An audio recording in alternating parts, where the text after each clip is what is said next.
Hey everybody! So something I've been studying a lot lately is the different models of disability that exist. This is something that you need to know to get your CCPAC, which is a certification for accessibility that I've been working on. I have multiple videos that I'll link below if you're interested in knowing more about this certification. But in this video, I wanted to talk about the different models that I've been learning about and the advantages and disadvantages that come with each of them. My name is Angela and I'm a visually impaired designer. So there isn't just one model that works exactly for everyone. Everyone kind of views disability in their own way. And in this video, I'll talk about the 7 most common models of disability. We'll first start with the main 2 models of disability, which is the social model and the medical model. So let's first start talking about the medical model. The medical model is a model that sees disabled people or the condition that the disabled person has as the problem. So this model looks at the fact that someone who has a disability has a biological condition that has diminished their quality of life and makes it difficult for them to do things that an average or able-bodied person would be able to do. A disadvantage of the medical model is people can see people with a disability as less than or having an issue that can't be fixed, and it's just a fact of life that they have a disability. This is creating labels or stereotypes of people who have disabilities. And that can be limiting to people who have disabilities and putting them in a box saying that they can't do certain things. And within the medical model, there's a strict definition of what is legally considered a disability that determines who can or cannot get aid from the government. And these definitions can maybe not cover everyone who would need benefits or help from the government. And it makes it so that if you don't meet those requirements, then you have to find other ways to get help. Or it can just make you feel like you aren't disabled enough because you aren't severely disabled. All right, let's talk about the social model now. The opposite of the medical model saying the person is the problem, the social model says that the barriers that a person who has a disability runs into is the problem.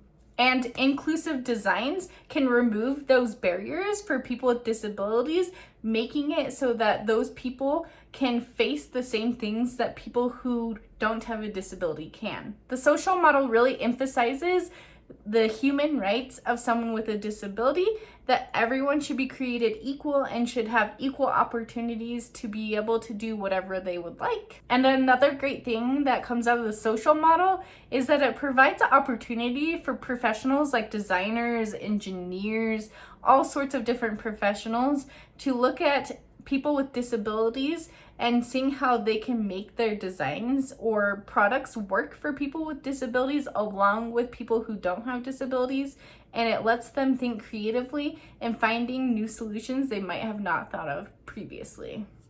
One disadvantage of the social model is it can kind of de-emphasize or diminish the significance of it being a medical issue or a medical condition that creates issues for people with disabilities.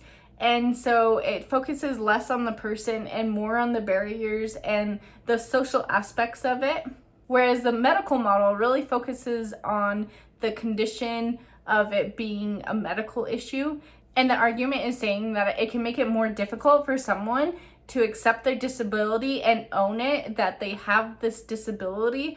The next model is biopsychosocial model. This is basically a model that recognizes that disability is a multifaceted and very complex thing to be considered. And this model is basically meshing the social model and the medical model together and bringing components of both of them together to make one model or one perspective of disability.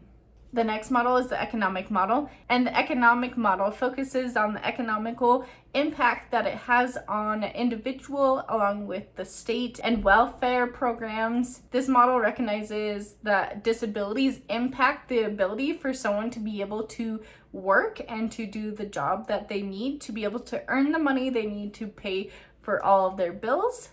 This model also recognizes that there can be a lot of medical bills that come with a disability that wouldn't normally come if you don't have a disability. You have to have regular checkups. A lot of times you have to have surgeries, or you have to have different aids or technology that you have to use that you're spending money on regularly that people who don't have a disability wouldn't need to spend money on. So it can be a very expensive thing to have a disability.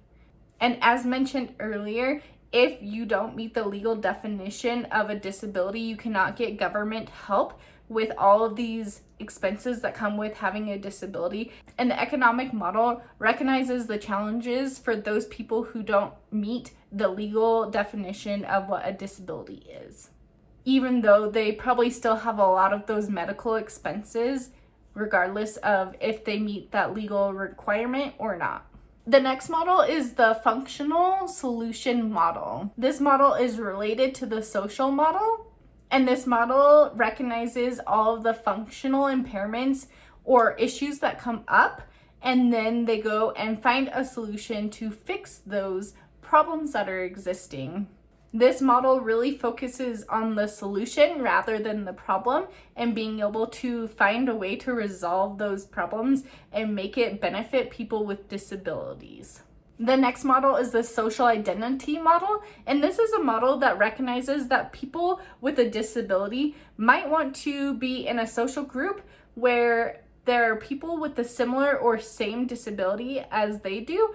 This makes it so they have a safe and comfortable place to be in a group where there's people around them who understand the challenges and struggles that they're going through. And this can really give them a sense of belonging or having a place of a similar culture where people just really understand them because of their shared experiences. It is a process to be able to accept the fact that you have a disability, and so having a group of people you can relate to and having someone to talk to about something that they can really understand makes it a little easier for some people to be able to accept their disability with that support. The last model is the charity model. This model treats people with disabilities that they are unfortunate. There's something really wrong with them that they have a disability. It's such a tragic thing that they have it, and they're really just worthy of super special treatment. This model views people without disabilities as people who are givers and they do everything to help people with disabilities, whereas the people with the disabilities just need all this charity and help, and they receive it from people who don't have a disability. That is the summary of the 7 models of disabilities that I wanted to share with you.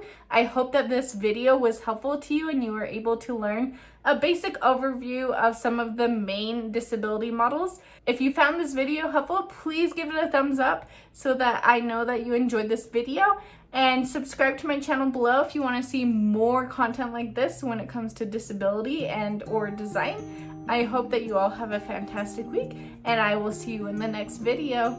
Bye!